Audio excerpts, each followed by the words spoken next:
오늘 아침에는 고난주간 특별 새벽기도회 넷째 날입니다. 보혈과 축복에 관해서 은혜를 나누겠습니다. 하나님이 이 세상을 지으시고 크게 웃으셨습니다. 그 어디 성경에 그런 말이 있냐? 여러분, 심히 좋았더라고 말했습니다. 사람이 심히 좋으면 어떻게 합니까? 이렇게 하지 않지 않아요? 심히 좋으면 아 좋다 그렇게 하시지 않겠습니까? 하나님이 세상을 지으시고 만물을 보시고 심히 좋았다. 하나님이 웃으셨습니다. 웃으시는 하나님 얼마나 좋습니까?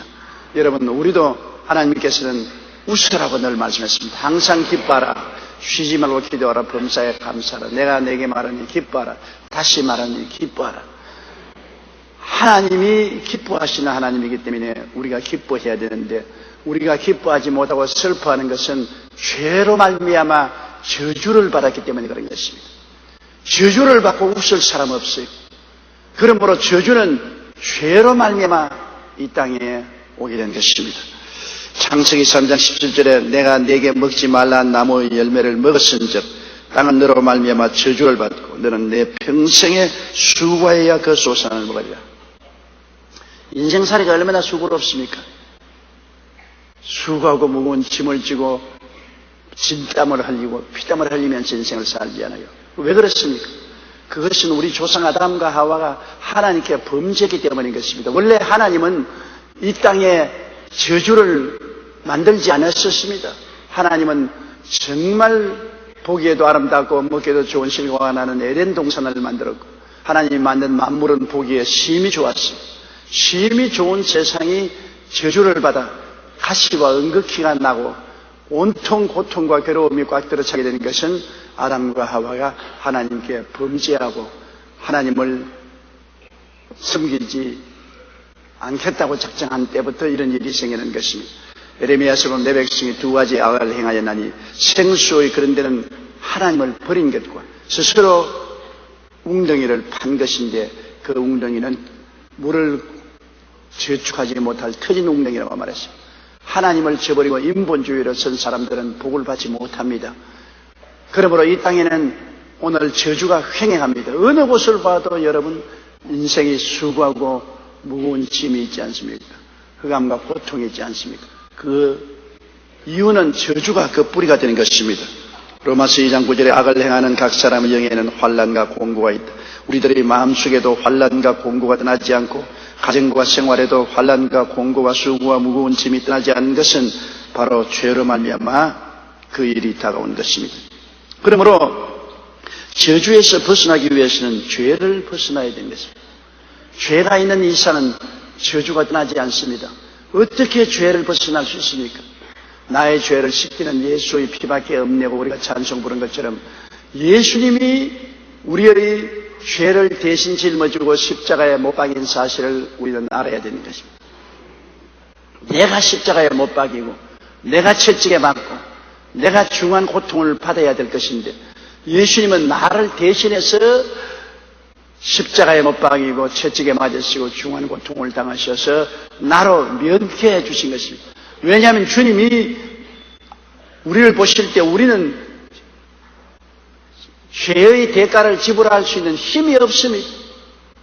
죄의 값은 사망인데 우리가 죄를 갚으려면 다 영혼이 육도 영도 죽고 마는 것이기 때문에 감당할 힘이 없으므로 주님이 우리를 살리기 위해서 대신 어깨를 내밀고 십자가를 걸머지신 것입니다. 그러므로 우리는 주님의 은총으로 살았기 때문에 이제는 우리 마음대로 살지 못하고 주님이 핏값으로 산 주님의 종이요 시종이요 모습이요 일꾼이 되었다는 것을 알아야 되는 것입니다. 이제 나는 내 것이 아닙니다. 예수님이 값주고 사주신 것입니다.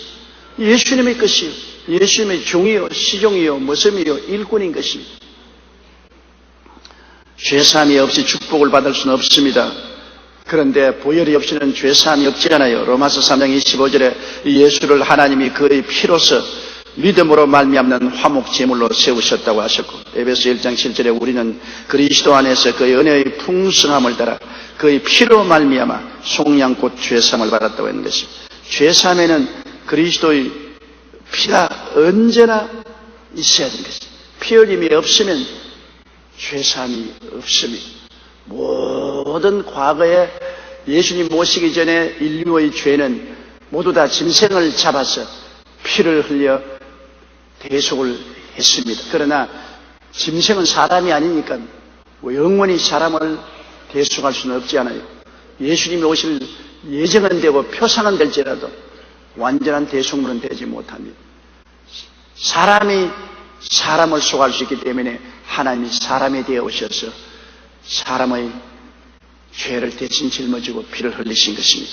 종교개혁자 칼빈은 거의 5대 교리에서 인간의 전적 무능력을 선포했습니다. 그러면서 설명하기를 날개를 꺾어놓은 새는 날아다닐 자유는 있지만 날 수가 없다.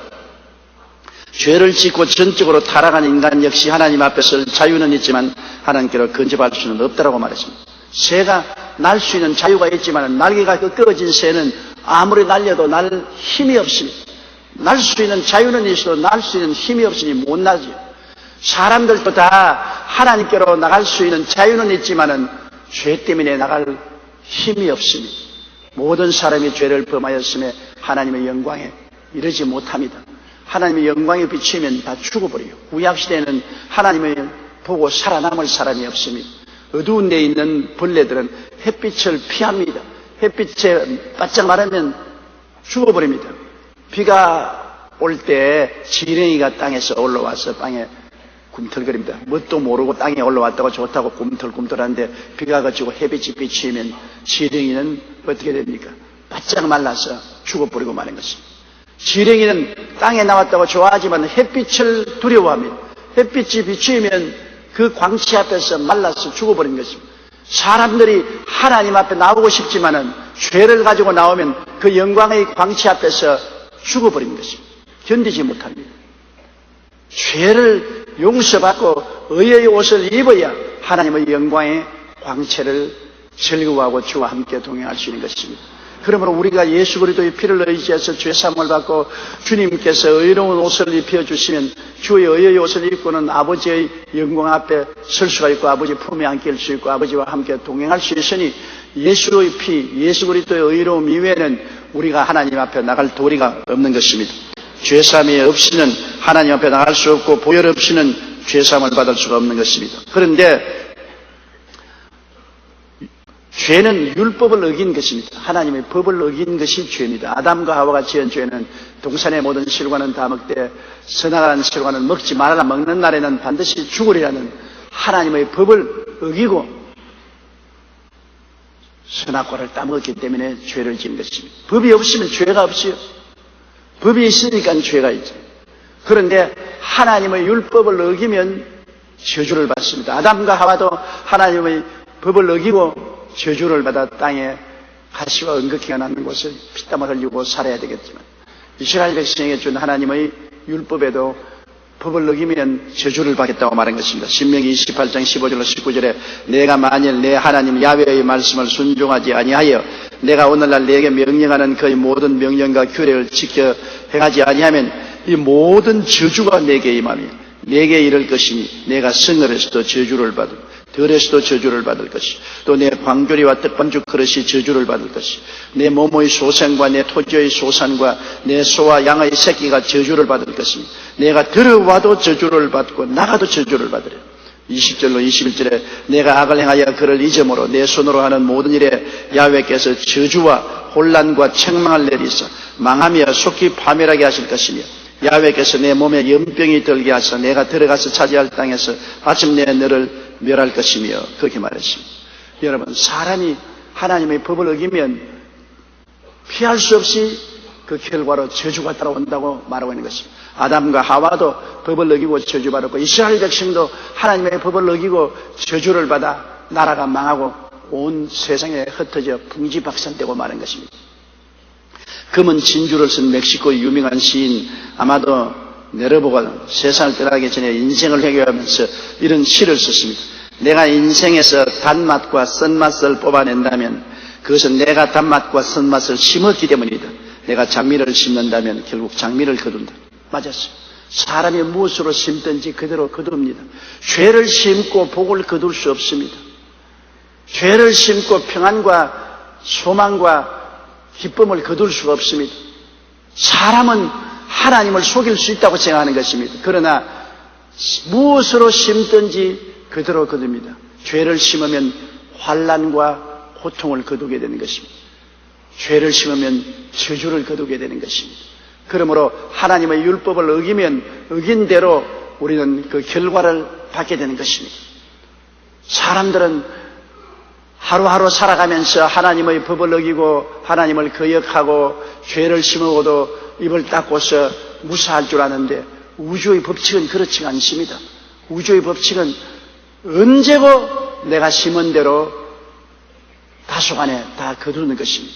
우리가 농사 지으면 그 법을 어기지 않지 않아요. 농부들은 잘 알지 않습니까? 콩 심은 데 콩 나고 팥 심은 데 팥 나고 적게 심으면 적게 거두고 많이 심으면 많이 거두고 아무것도 심지 않으면 잡초를 거두게 된다는 것을 너무나 잘 알고 있는 것입니다.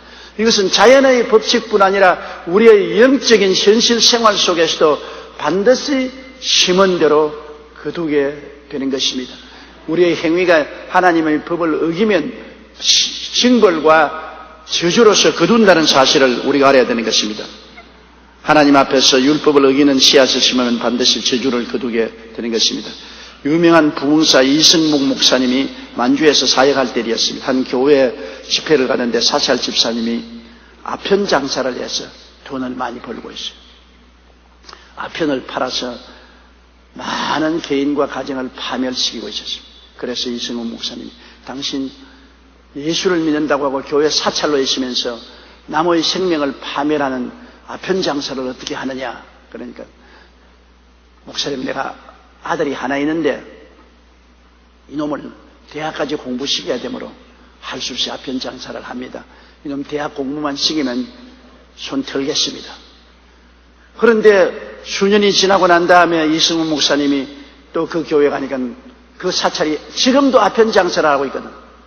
당신 아들이 대학을 졸업하면 아편 장사를 그만두겠다 했는데 대학을 이미 졸업했는데 왜 아편 장사니까 희망 손댄 집에 한미천 잡고 그만두겠습니다. 말을 듣지 않아요. 죄에 빠진 사람은 말을 듣지 않습니다. 그래서 몇 년이 지나고 난 다음에 이승훈 목사님이 또 그 지역을 지나가는데 그 아편 장사가 와서 이승훈 목사를 잡고서 통곡을 하고 울더랍니다. 왜 그러냐? 아들놈을 대학을 보내서 졸업을 시키고 일본 헌병대에 들어가서 헌병으로서 있다가 아편에 손을 대가지고서 완전히 폐인이 되고 폐가 망신해서 우리 집안은 망하고 말았습니다. 그래서 이승훈 목사님이 말했습니다. 보아라, 사람이 심은 대로 거두지 않느냐. 네가 아편 장사해서 남을 망쳐놓으시 너 아들이 아편을 가지고서 폐가 망신하고 폐인되지 않느냐. 그런 말을 했다는 기록이 있습니다. 여러분, 다른 사람은 그렇게 대해도 나는 괜찮을 것이라고 하는 어리석은 생각은 하지 말아야 됩니다. 하나님은 공평하신 하나님, 절대로 예외를 두지 않습니다. 갈라디아서 3장 10절에 누구든지 율법책에 기록된 대로 모든 일을 항상 행하지 아니하는 자는 저주 아래 있는 자라 하였습니다. 갈라디아서 2장 11절에 율법의 행위로서 의롭다함을 얻을 육체가 없나니라. 자, 그러니 우리는 다 하나님의 율법을 어기고 죄를 지은 사람으로서 저주 아래 있고 우리의 삶에는 고난과 슬픔이 그치지 않습니다. 이런데 어떻게 하겠습니까? 이 율법을 우리는 짊어질 힘이 없습니다. 우리는 하나님의 법을 알면서도 법을 지킬 만한 힘이 없어요. 몰라서 안 지키는 건 아닙니다. 알고도 못 지키는 것이 인간인 것입니다. 그러므로 하나님의 아들 예수님이 오셔서 우리가 지은 율법의 모든 죄를 대신 짊어진 것입니다. 여러분, 법을 어기면 형벌을 받아야 돼요. 죄의 값은 사망입니다. 죄의 값은 저주입니다. 형벌을 받아야 돼요. 그런데 우리는 형벌을 받을 수 있는 힘이 없지 않습니까? 그러니 예수님이 대신 형벌을 받는 것입니다. 우리가 공짜로 용서받았다고 생각하면 안 됩니다. 예수님이 대가를 지불했기 때문에 용서받는 것입니다. 엄청난 대가를 예수님이 지불했습니다. 하나님의 아들이 육신을 쓰고 오셔서 몸을 찢고 피를 흘리고 십자가에 모진 고난 당하셔서 우리의 죄값을 대신 지불했기 때문에 예수님의 은혜로 값없이 공짜로 용서를 받고 의롭다함을 얻고 우리는 축복을 받게 된 것입니다. 예수님 없이는 절대로 안 됩니다. 절대로 인간의 힘으로는 죄의 값을 갚지 못합니다. 인간은 죄값을 자기가 혼자 걸머지면 모두 다 저주 아래 살고 영원히 저주받아 지옥으로 떨어지는 것입니다. 저주의 자식들이요, 저주를 운명으로 걸머질 인생인 것입니다. 인간은 결코 자기의 죄를 청산할 수 있는 힘이 없고 율법의 저주를 피할 수 있는 능력이 없습니다. 그런데 너무나 감사하게 하나님이 우리의 무능력과 우리의 스스로 살아날 수 없는 것을 아시고 그 아들 예수님을 보내셔서 우리를 대신해서 죄값을 갚아주신 것 너무나 감사합니다. 울어도 못하네, 힘쓰도 못하네, 참아도 못하네. 오직 믿기만 하면 주님이 은혜를 우리에게 베풀어 주시는 것입니다. 그래서 예수님이 율법을 어긴 우리를 대신해서 율법의 저주를 짊어졌습니다. 갈라디아서 3장 14절에 우리 다 같이 한번 읽어보십시다. 그리스도께서 우리를 위하여 저주를 받은 바 되사 율법의 저주에서 우리를 속량하셨으니 기록된 바 나무에 달린 자마다 저주 아래 있는 자라 하였습니다. 구약 성경에 저주를 받은 사람은 나무에 매달아라 했습니다. 하나님의 아들 예수님이 나무에 매달렸으니 저주를 받았습니다. 왜냐? 우리 율법을 어긴 죄를 대신 짊어지고 저주를 받은 것입니다. 예수님은 우리가 어긴 율법의 모든 죄를 철저히 책임지고 율법의 대가인 저주를 하나도 없이 그 잔을 다 들이키시고 십자가에 주님께서는 매달렸습니다. 십자가에 고난당하시면서 우리가 어긴 율법을 다 책임지시고 율법의 저주를 다 책임지시고 주님께서 마지막으로 내가 다 이루었다, 다 청산했다, 그리고 운명하신 것입니다. 그래서 성경 갈라디아서 3장 14절에 이는 그리스도 예수 안에서 아브라함의 복이 이방인에게 미치게 하고 또 우리를 하여금 믿음으로 말미암아 성령의 약속을 받게 하여 하심이라고 말한 것입니다. 이제는 예수 그리스도의 보혈이 우리에게 크나큰 축복을 가져오는 것입니다. 예수님의 보혈을 들여다볼 때마다 율법은 다 청산되었다, 저주는 다 청산되었다고 말할 수 있습니다. 보혈은 우리에게 외칩니다. 내가 너 대신 율법의 모든 죄를 다 갚았다. 내가 너 대신 저주를 다 갚았다. 나를 의지하라. 나를 의지하라. 보혈을 의지하면 우리는 율법의 정죄에서 심판에서 해방되고 율법의 저주에서 자유와 해방을 얻고 아브라함의 복을 받게 되고 하나님의 은혜를 받게 되는 것입니다. 보혈 얼마나 큰 축복입니까? 주님의 보혈 형언할 수 없는 축복입니다. 그 보혈 앞에 오면은 율법도 힘없이 사라져버리고 저주도 힘없이 없어져 버리고 오직 하나님의 광명이 다가오고 보혈 속에 하나님이 내가 보기에 참 좋았다는 음성이 들리는 것입니다. 예수님을 믿고 피로써 율법의 정죄에서 용서 안 받고 저주에서 해방되어 새로운 피조물이 되어 하나님의 형상을 닮은 우리가 된 것을 보고 주님은 내가 보니 참 좋다. 하하하하. 이 내게로 오너라. 내 품으로 안겨라. 참 좋다. 그렇게 말씀하는 것입니다. 예수님의 피를 통해야 하나님이 우리를 좋다고 받아들이는 것이지 보혈이 없이는 우리는 율법의 심판을 당하고 율법의 저주를 받고 몰골 살아온 더러운 존재에 불과한 것입니다. 하나님은 믿지 않는 사람 보고 웃지 않으십니다. 찡그리십니다. 분노하신 것입니다. 예수님을 믿고 보혈을 의지하는 사람을 비해서는 보고는 주님이 웃으십니다. 주님께서 만면의 희색을 가지고 우리를 받아주시는 것입니다. 고린도후서 8장 9절에 보면 우리 주 예수 그리스도의 은혜를 너희가 알거니와 부유하신 이로서 너희를 위하여 가난하게 되시면 그의 가난함으로 말미암아 너희를 부유케 하려 하십니다. 이제 우리는 부유케 되었습니다. 예수님 안에서 하나님의 축복을 받아 우리는 부유하게 된 것입니다. 우리는 영적으로 부유하게 되고 마음도 부유하게 되고 생활도 부유하게 되고 가정도 부유하게 되는 것입니다. 이제 우리는 가난뱅이가 아닙니다. 보혈을 의지하는 사람은 모두 다 부자가 된 것입니다. 옆에 있는 분들에게 당신은 부자입니다. 그렇게 말씀합니다.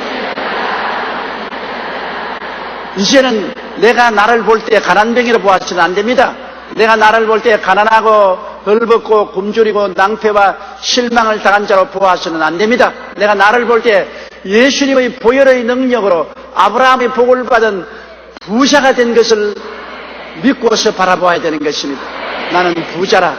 이제는 주님 안에서 부족함이 없는 사람으로 복을 받아. 그렇게 늘 자기를 바라보고 자기 자화상을 가지고 하나님께 감사하고 찬양해야 됩니다. 아침에 잠에서 깨어 일어나면 하나님을 바라보고 하나님 예수 십자가의 보혈을 통하여 나는 부유한 사람이 되었습니다. 복받은 사람이 되었습니다. 할렐루야 하고서 우리가 아침에 일어나야 됩니다. 갈라디아서 5장 1절에 그리스도께서 우리를 자유롭게 하려고 자유를 주셨으니 그러므로 굳건하게 서서 다시는 종의 멍에를 매지 마라. 다시는 종의 생각을 하지 말아야 돼요. 종으로 바라보지 말아야 되고 내가 종이라고 믿지 말아야 되고 종이란 말을 하지 말아야 됩니다. 나는 가난의 종이 아닙니다. 가난의 종이라고 생각도 하지 말아야 되고 바라보지도 말아야 되고 믿지도 말아야 되고 말도 하지 말아야 되는 것입니다. 말을 이제는 긍정적이고 적극적으로 성공한 사람으로 부유한 사람으로 축복받은 사람으로 말을 해야만 되는 것입니다. 왜냐하면 주님께서 십자가에서 우리를 대신하여 가난과 저주를 다 청산했기 때문인 것입니다. 금세계 위대한 신학자였던 바우만 박사가 인도 캘카타에서 선교할 때입니다. 하루는 길을 지나가는데 노인 두 사람이 서로 논쟁을 벌이고 있어요. 한 사람은 힌두교를 믿는 노인이고 한 사람은 기독교를 믿는 노인입니다. 힌두교를 믿는 노인이 기독교 믿는 노인을 보고 당신 똑같은 인도 사람으로 인도 사람은 힌두교를 믿는데 힌두교에는 수많은 남신도 있고 여자신도 있는데 당신 그것으로 만족하지 못하고 또 무슨 예수신을 믿느냐. 그러니까 예수 믿는 사람이 그 사람 보고 인도에 수많은 남자신도 있고 여자신도 있어도 아무도 날 위해서 죽어준 신은 없는데 나를 위해서 죽어준 신은 예수신밖에 없다. 그 말을 바우만 박사가 듣고 감탄을 했다는 것입니다. 맞았어요. 수많은 신이 세상에 있습니다. 수많은 주가 세상에 있어도 우리 위해서 죽어주신 신은 우리 위해서 죽어주신 주는 예수님밖에 없는 것입니다. 그러므로 예수님은 참 우리의 구주가 되어주시는 것입니다. 여러분, 스펠전 목사는 영적인 세계에서 이루어진 약효에 대해서 이렇게 말했습니다. 예수 십자가를 바라보고 그 보혈을 의지할 때 우리에게 약효가 나타난다. 약발이 선다는 것입니다. 어떤 약발이 서냐? 영국의 유명한 목사였던 스펠전 목사님은 첫째로 주님의 고난은 우리의 영적 무질서와 혼돈을 잠재워 준다. 어디서 와서 왜 살며 어디로 가는지 모르고 혼돈과 무질서 속에 사는 사람들이 예수 십자가를 바라보고 보혈을 의지하면 모든 것이 정리정돈되어서 우리는 타락한 아담의 자손으로 와서 저주받아 살다가 예수님 보혈로 용서받고 구원받고 의롭게 되어 천당으로 가는 내 인간의 정체성이 확립이 되고 분명해진다는 것입니다. 둘째로 예수 그리스도의 십자가를 바라봄으로 질병에 대한 저항력이 생긴다. 십자가를 바라보고 주님이 나 연약한 것을 친히 담당하시고 병을 짊어지고 가셨기 때문에 나는 병을 이길 수가 있다는 신념이 생겨나는 것입니다. 병이 와도 나는 십자가를 의지할 곳이 있습니다. 사람이 어려움을 당할 때 의지할 곳이 없는 것이 가장 큰 고난이지요. 큰 비바람이 치는데 나무 밑이라도 바위 밑이라도 굴이라도 들어가서 피할 곳이 있으면 우리가 피할 수 있는데 들에 서서 피할 것이 없이 노박급여를 다 쏟아 맞으면 우리는 견딜 수가 없게 되는 것입니다. 이 세상에 우리는 영적, 심적, 육신적 생활에 질병이 다가와도 피할 곳이 있습니다. 십자가 그늘 밑에 피할 곳이 있는 것입니다. 그러므로 우리는 병을 저항하고 이길 수 있는 힘을 얻을 수가 있다는 것입니다. 셋째, 십자가 보혈은 하나님의 자녀로 거듭난 자에게 죄로 인해 잃었던 것을 회복해 주십니다. 예수 십자가를 바라볼 때 3대 재앙에서 3중 축복을 얻습니다. 아담은 우리에게 3대 재앙을 가져왔어요. 하나님을 재앙하고 저주받고 난 다음 쫓겨났을 때 영이 죽은 재앙, 저주받은 재앙, 육신이 병들고 지옥으로 떨어지는 3대 재앙을 자손들에게 물려주었는데 예수님은 십자가를 통하여 몸짓고 피 흘리심으로 죽음을 제하시고 영을 살려주시고 저주에서 축복으로 변화시켜 주시고 질병과 지옥을 변화해서 치료와 영생을 주신 3중 축복을 주시고 전인 구원을 주신 것입니다. 그리고 넷째로는 주님을 바라볼 때 진정한 평화를 누린다. 예수님을 바라볼 때 이제는 쫓기는 인생을 살지 않습니다. 죄를 지었을 때는 늘 하나님께 쫓기는 인생입니다. 언제나 하나님의 진노 앞에 바람에 날리는 나무와 같이 잎사귀 같이 우리는 쫓기는 심정을 가지고 있습니다. 인생을 늘 불안과 공포, 좌절과 절망에 쫓겨 살아요. 무엇이 또 슬픔이 다가오지 않고 또 불안이 다가오고 큰 고통이 다가오고 늘 사람은 쫓기면서 살아왔습니다. 그러나 십자가를 바라보고 예수님을 의지하고 난 다음에는 이제는 마음의 평안을 갖고 쫓기지 않습니다. 하나님을 의지하고 편안하게 됩니다. 왜냐? 주는 나의 목자시니 목자가 나를 돌보아 주시는 것입니다. 내가 야훼를 나의 피난처요 나의 요새요 나의 의뢰하는 하나님이라 하리니 이는 제가 나를 새 사냥꾼의 올무에서와 극한 연병에서 건지실 것입니다. 제가 그 깃으로 너를 덮으시니 내가 그 날개 아래 거하리로다. 저희 진실함은 방패와 손방패가 되나니 너는 밤에 놀램과 낮에 흐르는 살과 흑암 중에 행하는 연병과 백주의 황폐케 하는 파멸을 두려워하지 아니하리로다. 천인이 내 곁에서 만인이 내 우편에서 엎드려지나 이 재앙이 내게 가까이 오지 못하리로다. 이와 같은 마음의 평안을 가질 수가 있는 것입니다. 십자가를 바라볼 때 하나님의 품 안에 서서 이러한 은혜를 입을 수가 있는 것입니다. 스폴전 목사님 다섯째, 주께서 맞으신 채찍은 우리의 죄를 완전히 뿌리채 뽑아 모든 질병과 제약의 질병으로부터 회복시키십니다. 예수님의 피는 우리가 노래만 부른 것이 아닙니다. 그 피를 의지하면 피는 능력을 나타내서 죄의 뿌리를 뽑아버린 것입니다. 우리의 생애 속에 뿌리를 내리고 있는 그 죄, 우리가 그냥 회개만 한다고 하면 나무의 잎사귀밖에 있다는 것이 아닙니다. 죄의 뿌리를 통째에 뽑아버리는 역사는 예수님의 보배로운 피가 해주는 것입니다. 보혈을 의지할 때 우리는 모든 개인, 가정, 사회에서 있는 죄의 뿌리를 통째로 뽑아주시고 죄로 말미암아 다가온 양심의 고통과 괴로움, 마음의 병, 그로 말미암아 다가오는 시민성병인 육신의 여러 가지 병, 가정의 병, 생활의 병을 온통 다 예수님의 보혈은 고쳐주는 역사를 베푸는 것입니다. 예수님이 고난은 우리의 저주를 대신하신 것이요. 그러므로 저주를 짊어지신 예수 그리스도를 의지할 때 보혈이 가져오는 축복의 생활은 형언할 수 없이 큰 것입니다. 이 예수 그리스도의 보혈 없이 우리가 살 수 없지요. 예수님을 의지하면 예수님은 언제나 흘리신 보혈로 우리를 이끌어 주시는 것입니다. 이런 주님을 모시고 있기 때문에 우리가 마음속에 평안을 가질 수가 있는 것입니다. 주님은 항상 우리와 같이 계시고 그 보혈을 통해서 항상 우리를 용서하시고 의롭게 하시고 거룩하게 하시고 성령 충만하시고 치료받게 하시고 아브라함의 복을 받게 하시고 부활 영생 천국의 복과 영광을 누리게 해주시는 우리 좋은 주님이신 것입니다. 할렐루야! 이제 내일은 예수 그리스도의 보혈과 부활에 대한 말씀을 해드리겠습니다. 내일은 특별 새벽 기도의 마지막 날이기 때문에 주님께 감사하는 헌금을 드리겠습니다.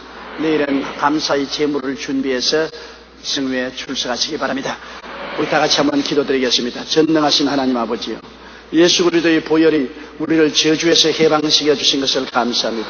하나님이 처음 우리를 지으시고는 너무 좋아서 크게 웃으신 것을 압니다. 그러나 우리가 하나님을 거역하고 죄를 짓고 마귀의 종이 됐을 때 하나님은 얼마나 슬퍼하셨는지요.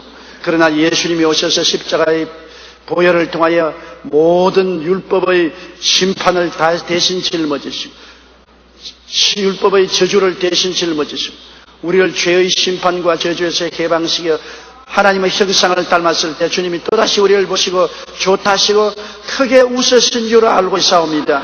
하나님 아버지, 오늘 아침 우리를 보고 웃으시옵소서. 우리도 하나님을 향하여 기뻐 즐거워 뛰며 웃게 하여 주시옵소서. 하나님의 은총과 축복이 넘치게 하여 주옵소서. 예수님 이름으로 기도드리옵나이다. 아멘.